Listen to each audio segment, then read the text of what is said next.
So I've done a little bit of digging. Next day after I got her in the garage, did a little bit of digging. Wasn't sure which engine this was. It is not a Yanmar. It is definitely the Kawasaki. It's a 950, I want to say, 953 cc's or something like that. Not really good news. I mean, there's a reason this was 800 bucks, right? It's not because this thing is going to take a few little clicks and tricks and it's going to be back on the road. It was cheap because this motor is really expensive to replace. It's even expensive to fix, depending on what's wrong with it. So, and I knew that when I bought it. I knew this wasn't going to be, oh, let me just hurry up and get this done. I like working on stuff like this, and I can actually really use this up at some property that I have in upstate New York. So I'm committed to making this work, but I don't know what making it work is going to look like just yet. This could end up being take it apart. Maybe this motor doesn't have the broken crank that they're all famous for getting. Probably it does, but maybe it doesn't. And we'll dig into that in this video series and figure that out kind of together. The other thing it could be is a repower. I might end up just repowering this. If I can find another splined crank diesel engine that's around similar horsepower, I'll make up some mounts, fab it in and we'll run that. Third option, there is a conversion kit that a company makes that it's a little bit pricey for the kit. It's like 900 bucks, but it allows you to fit a Briggs & Stratton 2-cylinder gas engine in this thing. That seems to be a pretty popular option for people that want to abandon this platform. I kind of like that it's diesel. I don't know, like I've said in other videos, I'm a diesel fan. I've had a lot of diesel stuff over the years. So I kind of want to see if I can make this work in some form or another first. But step one is going to be to let's figure out what's wrong with it. Kind of hard to know what the next step's going to be. So I'm going to take the bed off, which is essentially just these pins there and there. Then I'm going to lift this off, or since I'm by myself, watch it fall and probably try not to let it crush my foot. And that'll give us access to start disassembling. As they say in all the good movie, so much room for activities. So the bed was just, it was nice. Just two pins, kind of back where we thought they would be over there and over there. I didn't film me struggling to take it off being by myself. I knew that was going to be a party. It wasn't that bad. It's pretty heavy, but a dolly made quick work of it. So I think I'm going to get started by just trying to pull the valve cover. Let's start with the easy thing.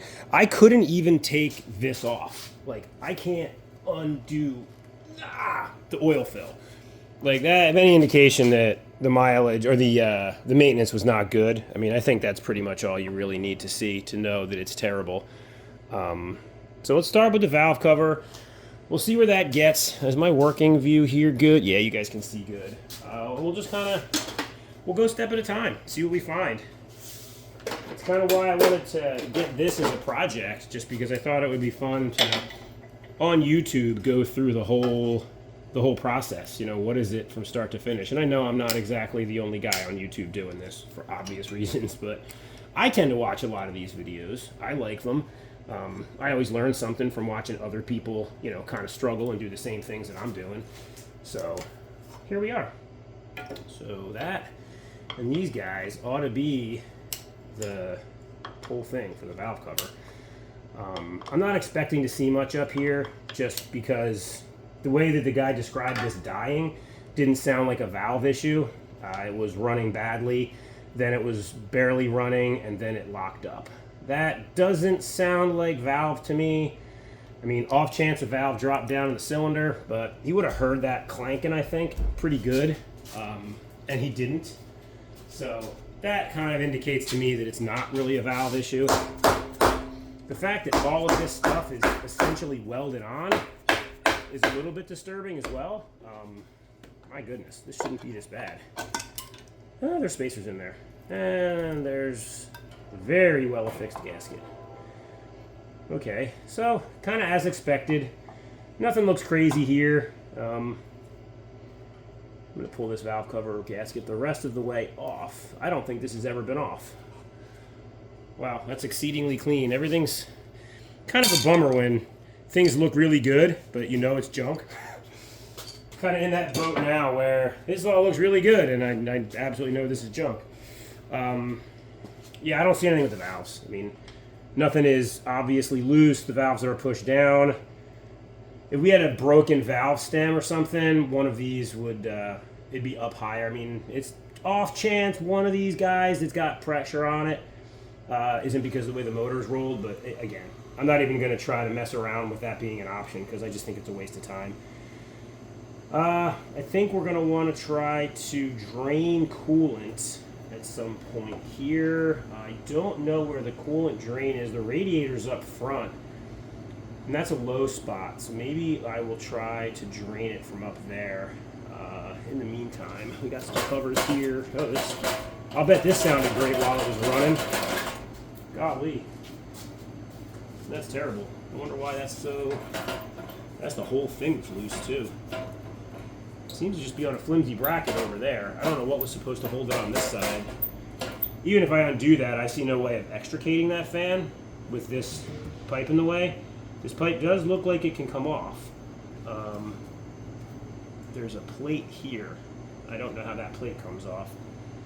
You're going to hear a lot of that, of me going, I don't know how this works. I'm not sure what to do with that. You know what? You're just along for the ride with me. I got no answers for you. I'm figuring it out as we go.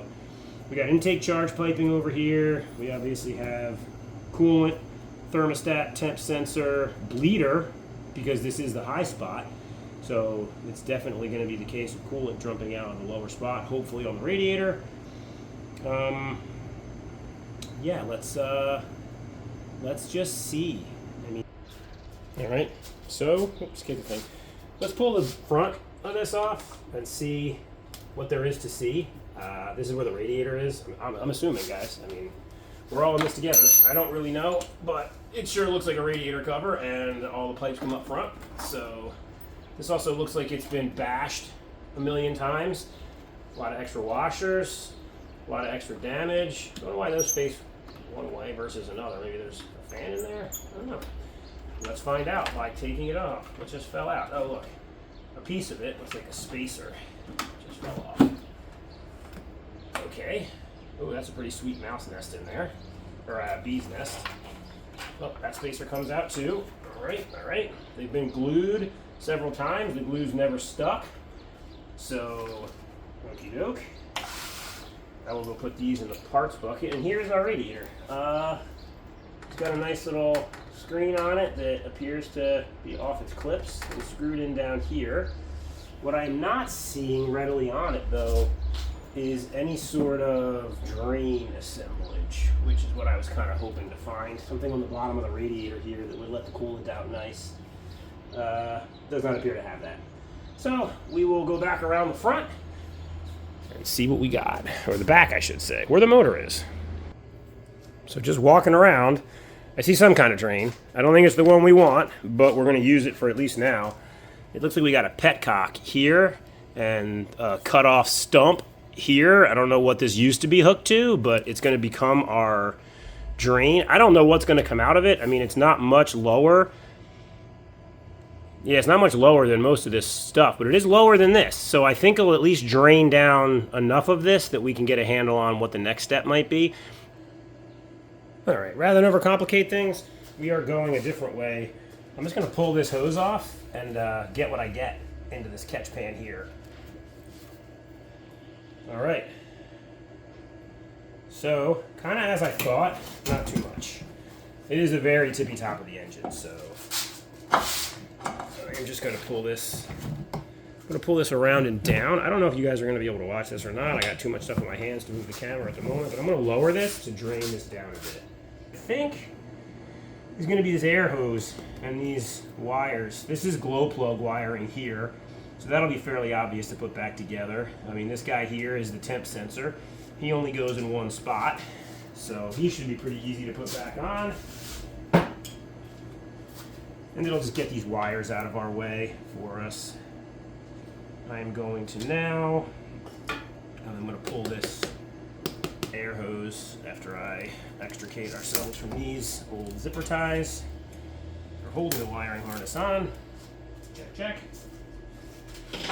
Grab a screwdriver. And say adios. Making sure you guys can see what I'm doing. It looks like you can. Not that it's tremendously exciting yet, but it's a journey. Pull this off. I like to slide them back And then just because I lose things pretty easy, I'll just tighten them up a little bit again to hold them on the hose. That way I know when I come back, I got all the hose clamps. Hose clamps seem to disappear around here a lot. I'm sure that's mostly me just putting them in the wrong place and then using them for another project. Like, hey, check it out, I got a huge hose clamp here. That's kind of nice. Who knew? No, I should have. Alright, so now comes that hose. Just so you guys don't get on the wire, I'll tighten this one back up a little bit, and we will move this over and around. Starting to be able to see stuff. Okay, so that's out of the way. Coolant's more or less out of the way. These wires, one of them's pretty far down there, so I don't know about getting that off easy.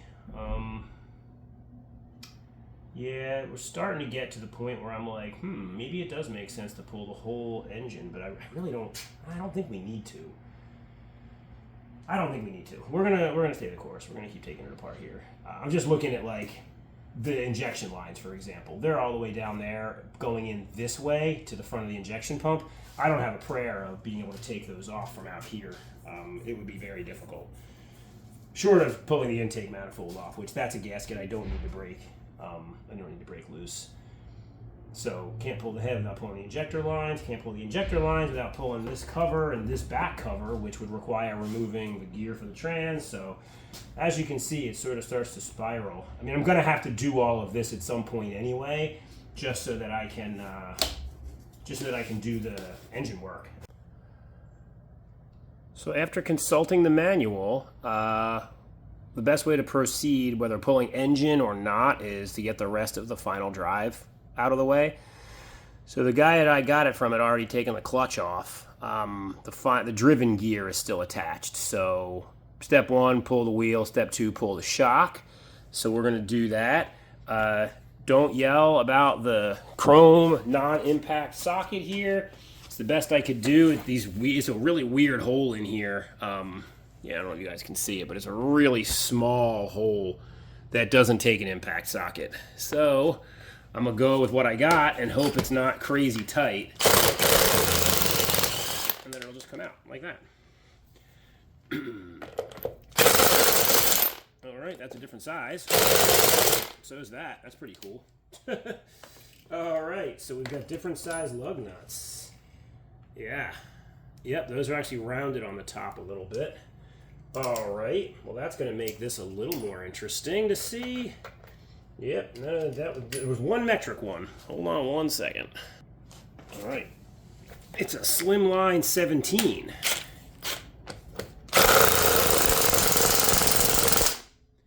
Excellent, that didn't do anything. Wow, this is going to be fun, folks. I don't know now if they're turning in the hub or what, but it is not good. This is a square-headed socket too, so let me see if I can find. Maybe we'll have to bang on something smaller. I don't know. Jeez, you wouldn't think the wheels would be off this much, but the guy did tell me he put new tires on. Apparently, he didn't have enough tools. One moment. All right, so I think I have a contraption that'll work. I mean, it's not really a contraption. It's just no impact. So I had to put the car back on the car. I had to put this thing back on the ground in order to get this on it, and then it's going to just be. Yeah, these are in pretty rough shape. This grabs, but man, I don't know. We'll see if this one comes off. Man, I think I'm just doing the same round job that someone else did on it. Nope, there it went. Nope, there it didn't go. Alright, so we are in a world of hurt here. Make sure I'm banging this on enough. Just to make sure that we're getting the maximum bite we can get.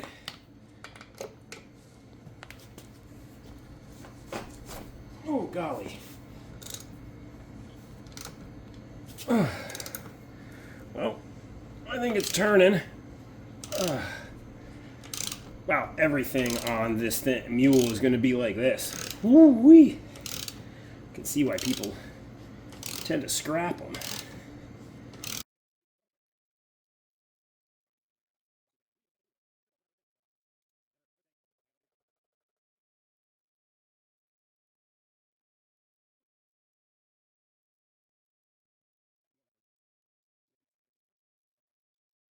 There is another option for lug nuts. We will be going down that road because these stink. Here we go.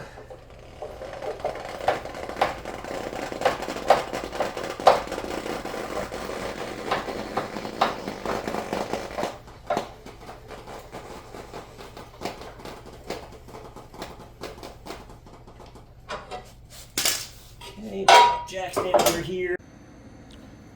All right, so we're gonna do something different. This ain't gonna, I'm not having any luck beating it off with a hammer. So I'm gonna undo the center axle nut and hope that I can then just slide it around the brakes and off the spline. Hoping that's not seized on, and then I'll be able to put it in a press and actually push this thing off. A lot less likelihood of damage. So we are going to remove cotter pin. Someone has kindly replaced for us. It's a pretty beefy cotter pin, folks. There we go. Come on. A little bit of leverage. Lost a little bit of leverage. There we go.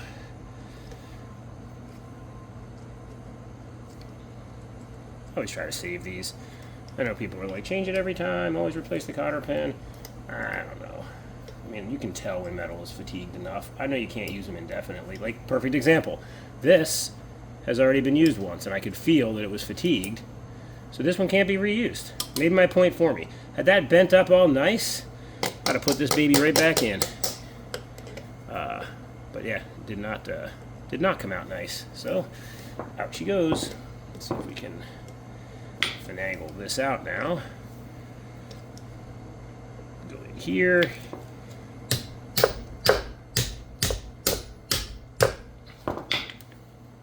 Any means necessary.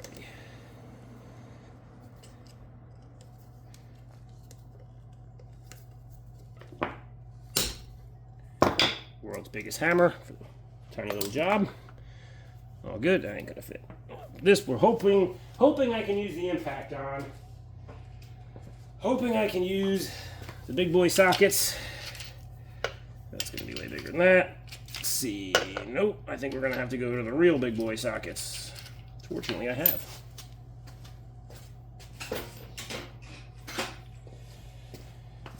Years ago, I traded a Mustang I had restored. Well, restored-ish. Restore is a strong word, but did all the metal work and put decent paint on it. And I traded it for a retiring mechanics tool set. That entire box there, and a lot of the stuff in there is what I got, along with a Solus scanner, a Snap-on Solus scanner. Tons of Snap-on tools, all sorts of stuff.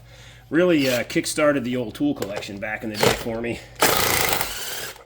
Which was great, because what I learned from that is that while cheap tools are okay sometimes, there are situations where having quality tools, and I'm looking at like screwdrivers and wrenches, socket wrenches, you know, with a nice click. Things like that, certain things really do make a big difference. So, if you can, oh, I should take the parking brake off. Aha. Okay. Parking brake is off.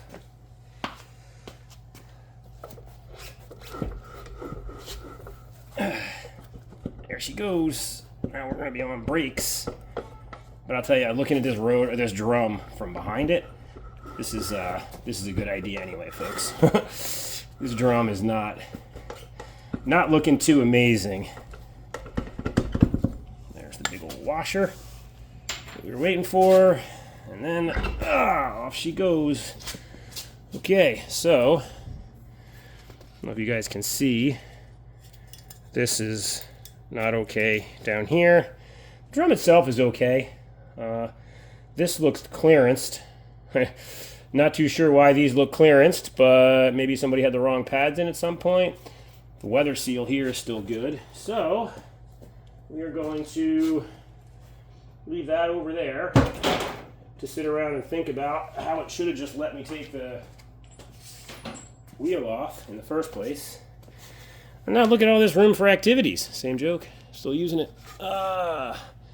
Here we have where the clutch assembly was.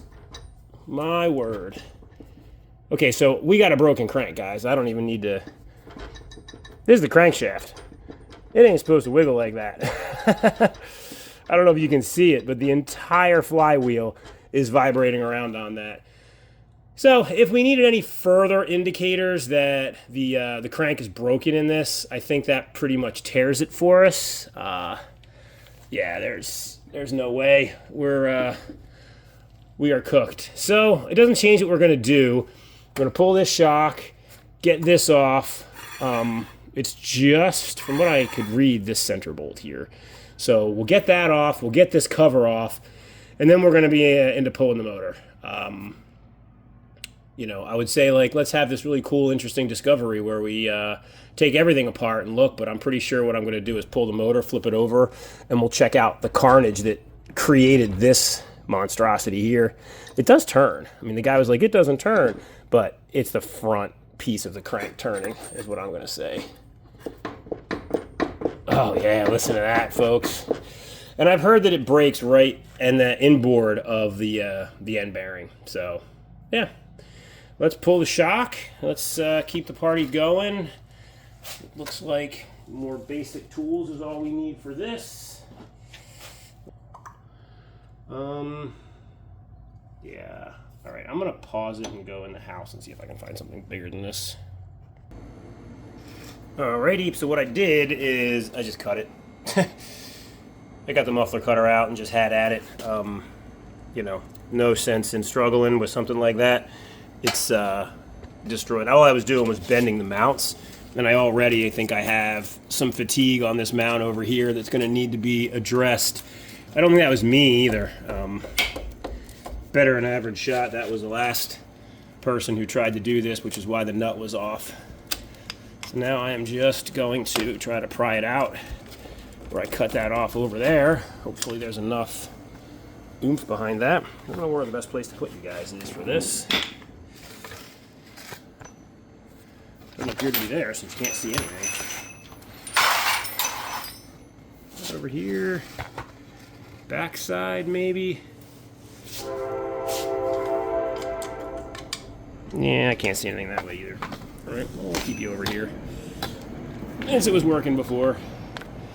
Watch me struggle. I mean, there's not much left to this mount. I'm literally just, I think the tab is actually going to end up being more bent. Just trying to get it off, but again, it's okay. Yeah, there's very little holding it on back there.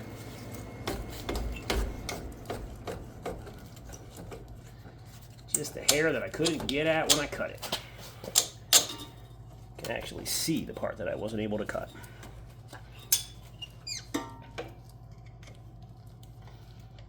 May end up having to cut a little bit more. Let's see about a chisel. Chisel might make the world go round for us here. Man,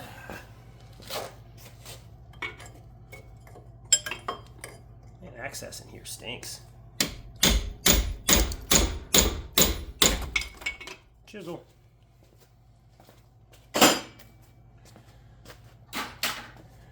Alright, so removed. If this shock didn't look like it came from the city of Atlantis, I'd probably try to drive that out and save that bushing. But this is garbage, and we are going to try to restore this thing to bring it to the middle of the woods and hope it doesn't break down because I have no tools status. So this is garbage anyway, folks. Let's lay it in here, and now we can see exactly what our target is. It's this. Now there's a special holding tool that they call for in the manual. I don't have it, but what I do have is an impact gun. A lot of these, you know, get a holding tool type things can be solved with an impact gun. It's also possible that there's something fragile in there that they don't want you using it on. without being left with a choice, we're going to try the impact on it and see how it does. So let's see if we can select the right size. Never guess right the first time. Usually guess right the second time. All right. Ooh, this one's unused size. So we're going to put this on here and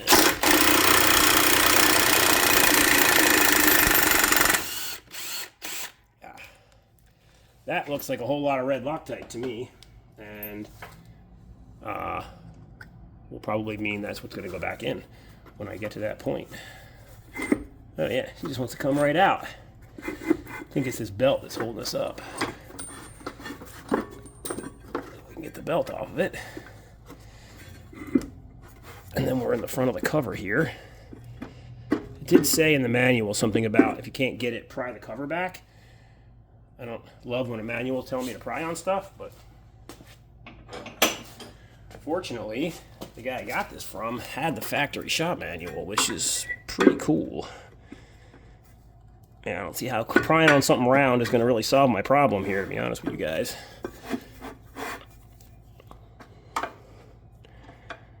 What if I just say please? So I got clearance there, I got clearance there. It's literally right here. I don't have clearance.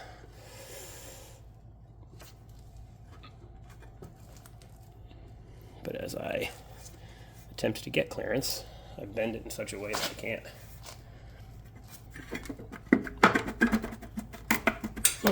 Guess the manual was right. It's coming. And I think I'm hung up on this belt again. Oh, come on. Oh, so I'm hung up on that seal down there.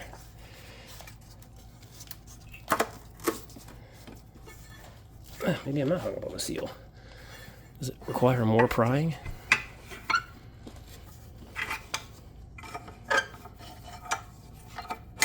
Okay, I was hoping I could push a little bit. Just got to put my big boy pants on and pull, it seems.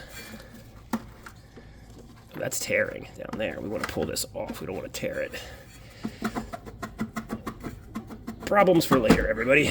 All right, so that's that. Very expensive looking piece. I believe they call that the final drive. We're going to put this bolt right back in here with its red Loctite.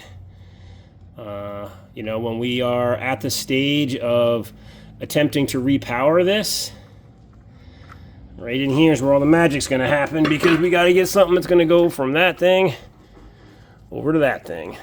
But for now, we'll drive belt out, which actually looks almost new. Another indicator to me of relatively low hours.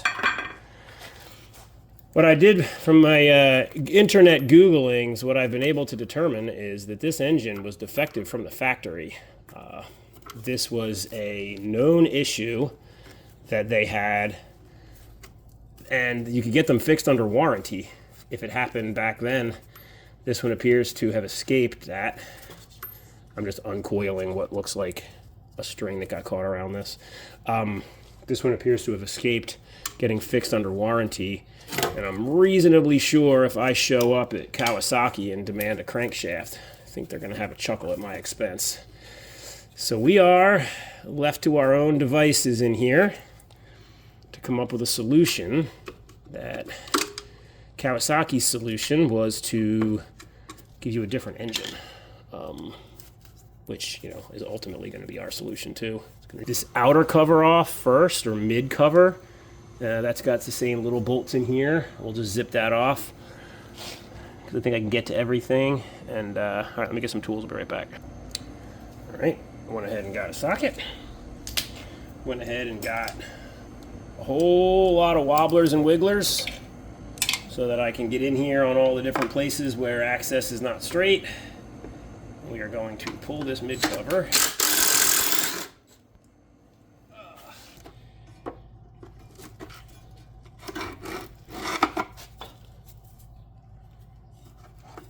These keep falling out. No wonder the guy lost a bunch of them already.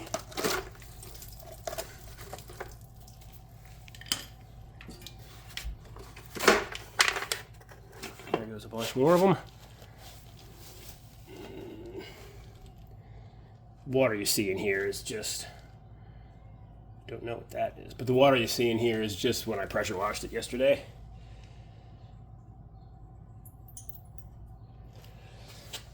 All right.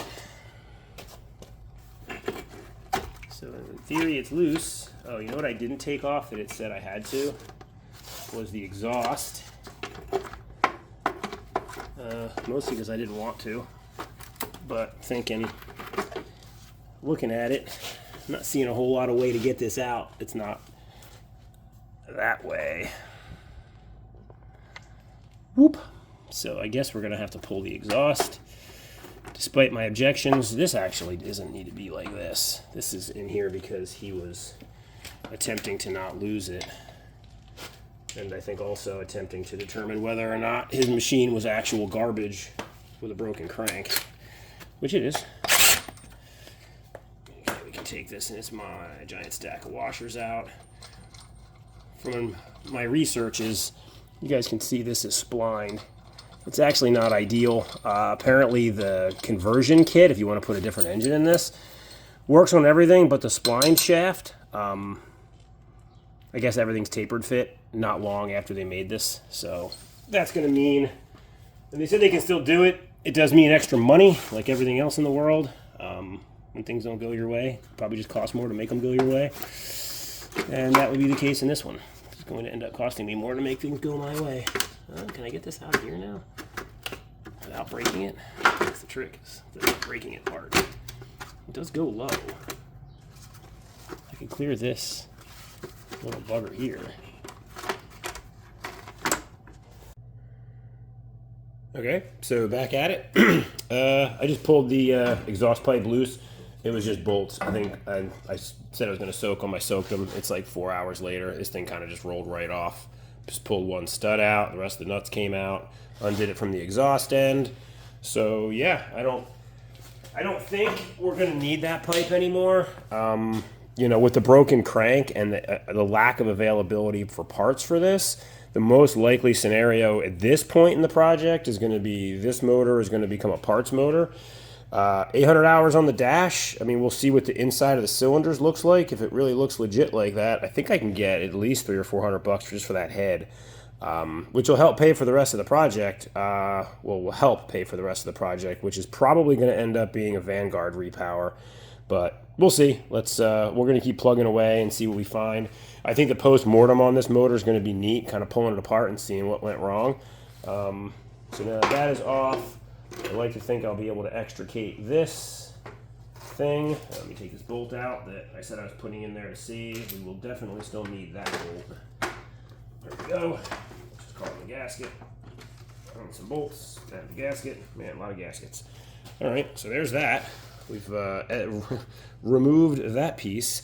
So now I think what's left is going to be, let's pull the inner, and then we can pull the flywheel and start to see probably the wreckage in the crank. I'm guessing we're going to see that pretty soon. So what do we got to do for that? It looks like just a whole bunch of bolts around the outside edge here that we will use the zipper gun on. Let's grab that zipper gun. It's down. Give everyone a better view of the fun. Oop, too far. Let's go back up and go up. All right. Not that I think this is going to be riveting excitement, but since you're down here, I may as well watch. Yeah, everything has a little bit of Loctite on it down here. That's pretty nice. Too bad they didn't think harder about how to build a motor that was any kind of good. Are we forgetting or missing? Let me see underneath. I don't see any. Maybe just do a little tappy tap and see if it'll come free.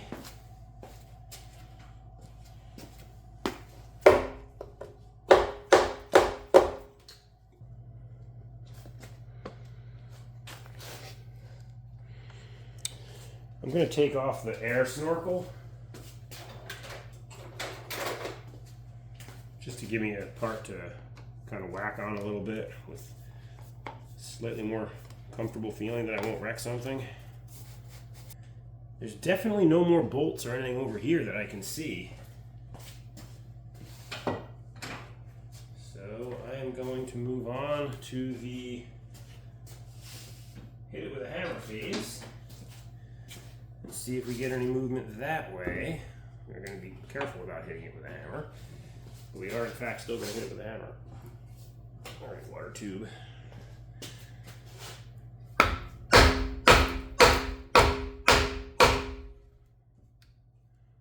and I don't see any separation happening in here for that,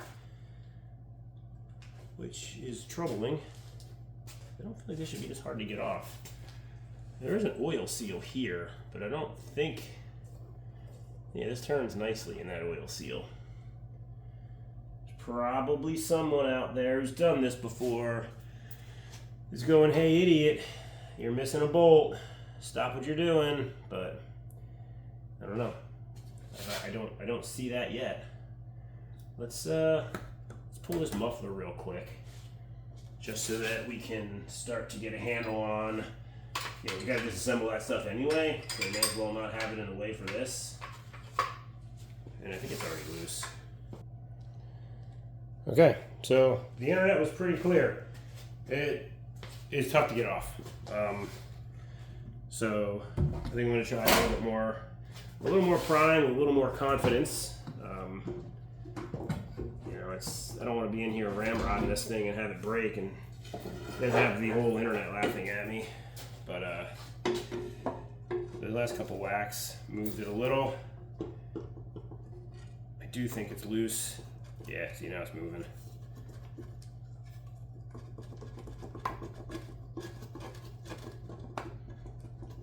It's definitely just held up over here. I think now I'm on to that. Is it that spline shaft doing the holding? It's just maybe we need to do some even wiggling here. Yeah, I think it's the oil seal. And I still think there's this crap in there, which is certainly not helping us any. But that's not the cause. I think it's just tight. All right, we're gonna continue to help it.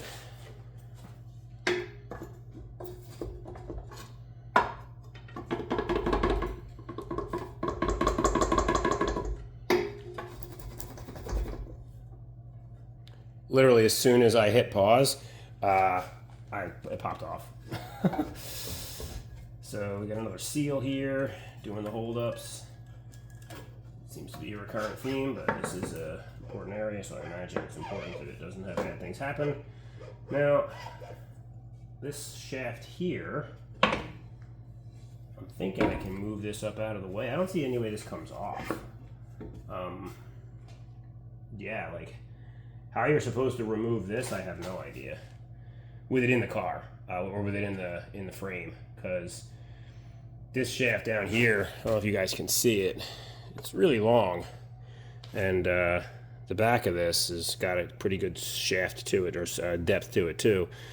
There's no real way for this to slide all the way off. I don't know if you can tell in here, like it doesn't. It gets hung up actually on the mount down there. So maybe there's like a magic trick, I don't know. But I don't know. Haven't seen a magic trick yet. Alright, so after a lot of messing with this, I don't think there's any way to get this out, to get this off while the motor's in. Not really a big deal. I mean, I don't need it off to get the motor out at this point. Now that it's off of here, I can pull the motor straight up and out, and I do believe I can free the motor without pulling the gearbox, which is my intention. I don't want to have to pull the whole gearbox out and undo axles and all that other stuff. So what I think I'm going to do is switch my attention over to this side and remove this cooling stuff. It kind of comes into the cab. I'll show you that. Actually, let me get a screwdriver. I'll just show you. Now, since I'm pretty sure it's freed off for the most part, if we come in past the door and we look in here, I know I was showing you guys earlier the radiator in the back. Well, I didn't realize there was this much fun stuff under the seat. a radiator that's in the front. I keep calling the back the front and vice versa because of where the engine is. So in the front, up there, there's a radiator. This tube looks like it goes to that radiator, but then there's another radiator over here, which I guess has its own little fan here. So lots of radiators, and now we've got radiator caps, and this is all gonna go away if we do that Vanguard conversion, which, looking at this, multiple radiators, all this piping, I'm telling you, that seems like a real great idea to me, to eliminate all this stuff, because I just don't want to deal with it. So I'm going to unhook this hose here. That should free up this guy out here so that we can pull this back, and that'll give us access to the hose under it, which is the air cleaner, or one of the air cleaners. There's another one that came in the parts bucket. So they'll just free this up. We can get this off, get the alternator off, I'll pull the starter off. Maybe, I'm not sure about the starter. But then I think it's just going to be the 4 cradle bolts, and then whoop, out she's going to go. I believe, oh, yeah, there's some, hey, there's coolant in the oil. Yep, there definitely is. All right, let me go put these over there. Still haven't found a drain that drains the whole system. I'm sure it's in here somewhere. It's going to be another one of those, people who know what they're doing are going to probably cringing at the way that I'm doing this. But again, guys, I'm doing what I know. I'm figuring this out along with you as I do this. I guess there's probably a lesson in there about, just get out and do stuff. Don't always feel like you got to know everything. You're smart, you'll figure it out. Man, this seems like it's attached, like actually fully attached to that. So I'm thinking probably got to pull this hose clamp off, and then this air box and this line here should pull out. Let me get a flathead, because that's one thing out there that has not been the same. Some of the hose clamps have been flatheads, some of them have been Phillips heads, some of them have been big, some of them have been small. Definitely not loving all of that variability, but I'm not blaming Kawasaki. Entirely possible. It's just the previous folks that have been in and out of this thing over the years. So let's give this a helping hand to relinquish its hold on things. There we go. It feels loose. Now it should. This is probably going to make a mess inside. I don't know if you guys could hear that. That was the mess I was talking about. It did, in fact. But here's this whole contraption. Again, I'm thinking we can make this whole party go away with the conversion. So, not real upset about getting rid of all this stuff, just because there's so much of it too. These appear to be fuel lines. We've got an in and an out, so basically like a return. Now, I actually think I might be able to pull this off. This goes inside there somewhere. Let me check inside the cab where you guys would never be able to fit. Don't even know. But at this point of the project, you see a bolt, probably take it out. What are the chances that there's only 2? I'm going to say 0. There's a third lurking somewhere that is not obvious. Of course, this one is a struggle for every turn, because it's the one on the bottom. Cross-threaded or just gummy. Who knows? Who knows? Oh, it's down in the soup. It's down in the soup. Means it's probably gone forever. Put these over in the bucket so we don't lose them. We will fetch that other stuff.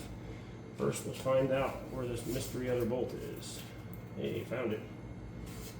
It's like 2 inches from the last one. You can't tell me they needed this bolt down here.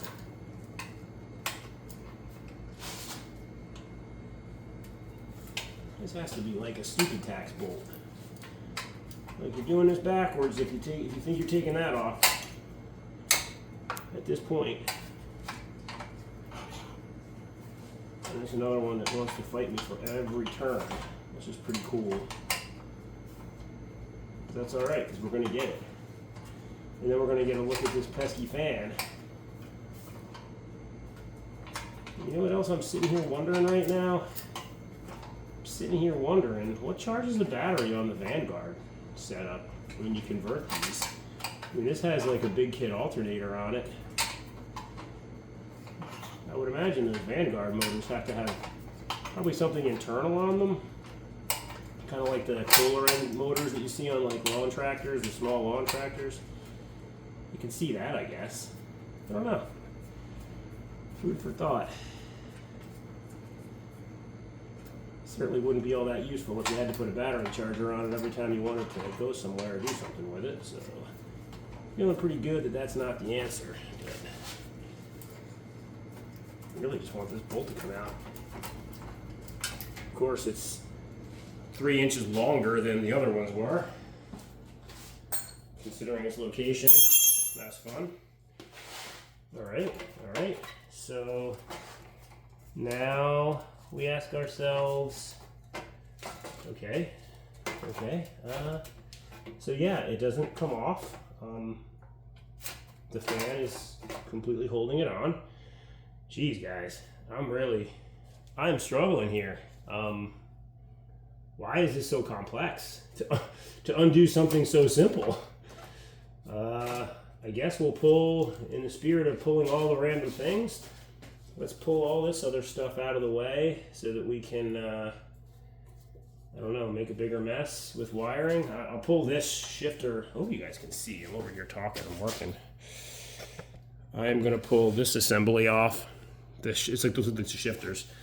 Probably 4 high, 4 low, and then just regular whatever up in the cab. I'll pull that plate off because that's got to come out for the motor to come off anyway. I'm over here whining for nothing. All right, so I don't know how these ball and socket jobs come off, but I kind of want to unhook that linkage. Now it smells like diesel and antifreeze in here. Good thing the smell-o-vision doesn't exist. I know I want to take them off. I was really just hoping to move all this crap out of the way so I could get this fan thing. Oh, it spun around. It spun around. Oh man. Oh man. Look at that. I'm calling that a victory, everybody. It was one of those, you got to know which way to turn it and which way to poke it and which way to prod it. Now I can access that fan and then I can take that cover off. It's like I always knew how to work on these. It's so easy. Everything makes such perfect sense once you've done it 10 or 20, 100 times. All right, let's pull these. I don't think the Wizard is going to fit in there. No, so we are going to have to do that the old-fashioned way, and they look small. I may have to do a part 1, part 2 for this. I got a lot of, I'm 41 minutes into just this part of it already, so we are definitely getting what I would consider to be long in the tooth. Yeah, this is just a belt. Just a toothy belt and a pulley. Kind of a neat little setup. It's a shame of junk. You know, like these compact diesels, and Daihatsu's not always a bad brand. I think they fixed all these problems eventually, but not soon enough, I guess. All right, so this isn't coming out with the engine in. This can't come off any further because there's a drive shaft down there. I think you guys can probably see it. Whoop. So this is now loose and disconnected. I think all I've got to do now is pull off. Yeah, I think I'm down to just the, I got some electrical connections over here we should undo. I'll get those off, and then all that's left is going to be the cradle mounts. So yeah, I think I'm going to pause this video here. I'll stop this one. Maybe I'll do a part 2. I probably won't release them far apart, just because that would drive me nuts. Like, I want to see the motor come out. Like, I get it. But it's kind of a long video already getting to this point, so I don't know. We'll see where I break it up. But anyway, if you watched this far, hopefully you like this kind of stuff. I know I've said it on other videos in the channel. I work on lots of different things. This is the focus right now, but I just last week I did a radio and an MK4 Jetta. just depends on what I have, what I'm working on, what's broken around the house. So I would appreciate it if you could subscribe. Give me a like if you like looking at this stuff. I definitely tailor the content that I record to what I think people on YouTube want to see because I'm trying to grow the channel. So you guys tell me what that stuff is really helps. So thank you, and we'll be back with the next part.